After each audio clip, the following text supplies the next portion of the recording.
So here's my project. I'm combining two trucks. So you look at the cab, it's a dent side, a 79, but it was an F600. It was a farm truck on a grain, it was a grain truck, so it was a big farm truck, and then it became a big tank on the back, water tank, and the guy died of cancer, and the wife wanted to sell it.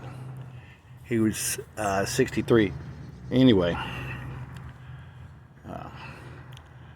I bought it. They was going to send it to the scrapyard, and I bought it out of Hamilton, Ohio. The guy, a friend said, "Let's try selling it." And so I bought it. I jumped on it. They wanted $1,500. I got it for $1,000. So yes, I did get the front end with it. It was a complete truck, but it was a grain truck, so there was nothing on the back. It is on a 97 F250 chassis. It's a truck that I had for 27 years. No, I take it back, 24 years. I bought it when I was 3 years old. It's got a fuel injected 351 Windsor automatic overdrive. And the reason why I wanted to use it was because of cruise control,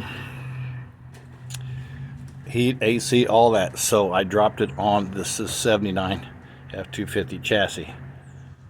There's the dash. The cab's down as far as it'll go.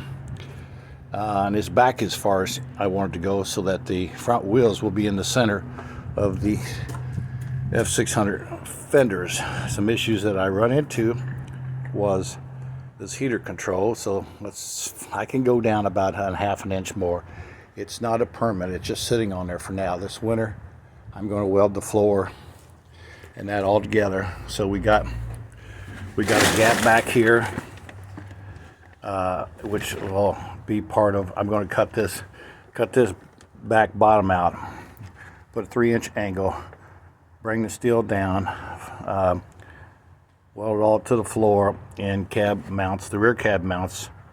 The 79 truck, I'm going to call it as the black truck, was an extended cab. So the rear mounts are gone, but it still has front mounts. This truck had 150,000 miles on it, excellent condition still. Even the bearings in it. I've looked at the bearings when I had to change the oil pan that rusted out. Indiana is a bad state for this kind of stuff. This frame is in real shitty shape back here, but the worst is here in the middle on both sides. There's a hole on the other side, and actually the flange is rusted also. So I'm going to I'm knocking the rust off with an air chisel, and we'll cut this out, bring this up together, because since it's a single cab and not extended cab, I'm going to put 79 bed sides on it, brand new. They make them so it'll have a 79 bed. So I'm going to make the frame for the bed floor and put a wood floor in it. Maybe it was stainless steel strips. I'm not sure about exactly yet how I'm going to do that. That tank's got to go. So after I air chisel the big chunks of metal, I use a big wire wheel on a 4-inch wire wheel on a big grinder, hand grinder, and clean it up. And I put muriatic acid, phosphoric acid, wire brushed it a couple more times, muriatic acid. Again, as you see right there, from Ace Hardware. It's about 20 bucks. You gotta wear a mask. It's a killer, but it does good. But it ain't gonna knock big chunks off. You gotta knock all that off, and then it hits the surface. And then even after you wire brush it, rusty metal, you still have a film that you can't get off of rust. And then that's why I use metal prep, and then Rust-Oleum on top of that. As you can see here, this is where the frame's rusted out, and even the flange underneath, but that's where I'm going to cut it out. That's all straight, so I'm going to cut that out and bring it together. I'll box it in also to make it strong, and I might even throw a little extra on the frame on the inside to box it to make it stronger. It's not super thin, but I've knocked off a lot of rust, and I just feel better if I put metal there. I'll drop the gas tank and clean that up back there. There's a section back here that I've got to replace in this corner where the hitch was. Indiana salt or whatever the chemicals they use is terrible stuff. I'm going to lower the truck, so these hangers are, I had replaced these hangers about 12 years ago, and they look like shit. I'm even having to replace the front one on this side. But it's not a big deal for me.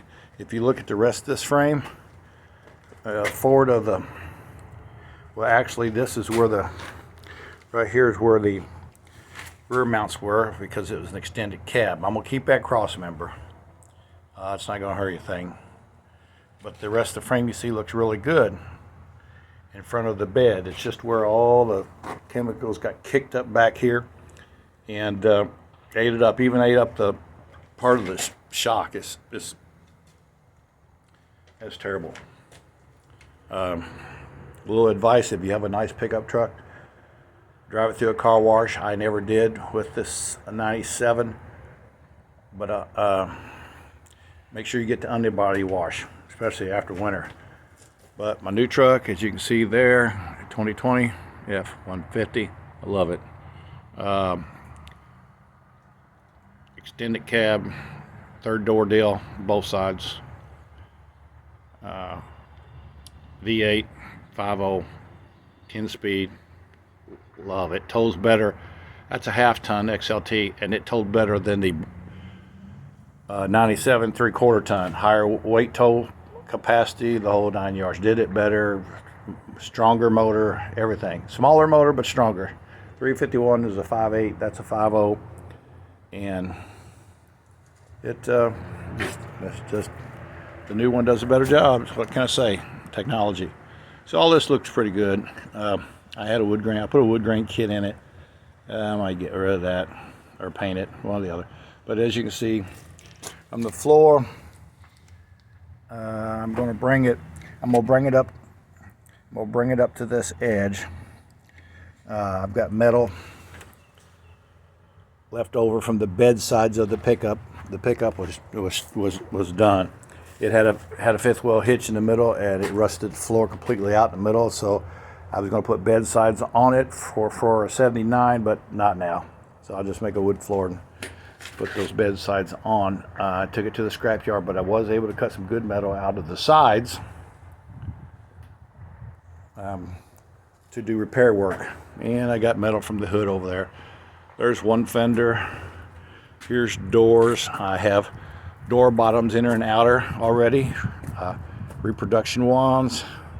Here's the grill. I done muriatic acid this, straighten the grill. It's there. The other fender, you can see it down there. It's green. You can barely see it in there. Inner fender wells, one of them, I had to cut a piece out. I'm going to put a patch in. And for now, I'm not sure. I'm going to use these captain chairs, or I'm going to put a bench back in it. They sit too low on this F-250 floor, so it makes it a little difficult to see up over the hood. I can buy a new windshield for it, brand new, 300 something bucks. So the one fender's rusted out at the bottom. Haven't found a good used one yet. The driver's side's good. That was the passenger side. If not, I'll repair it with fiberglass. But there's a few issues. This is where the handle was to climb up in the truck. I will cut that out. Welded new metal. I've got cab quarters also. To do this, let's take you to the engine. To do this, I had to cut for the wipers, to have wipers, and to install that wiper motor, I had to redo the brackets some and the linkage for the arms. But I had to gut where the ring comes in for the F-250 below the windshield. I had to cut that out to get this cab back far enough, and I had to gut that out on this green truck over here on the side, inside, because That F-250 is pretty wide. You'd think it was be plenty of room, but there wasn't. So I do a lot of modifications. So all this, I'm gonna cut all this out, weld it up so water can't come in. That's basically where you could get air inside the vents, which I had to cut that structure out. And you know, it's got wing windows, it's got air, and I'm gonna put a slider rear window in this. The back glass on this 79 is exactly the same back glass for a 97 Ford pickup truck. So I'm gonna put a rear slider in there. I love a rear slider. Crack your windows, open that up, and you can, it's nice. So anyway, I've got a weld, as you can see, a piece from here to here to fill that in, but those pieces actually, they won't be welded in. I'll weld tabs on there, and then the metal will lay on that and be screwed down. And the reason is, in case I want to ever get to, sorry,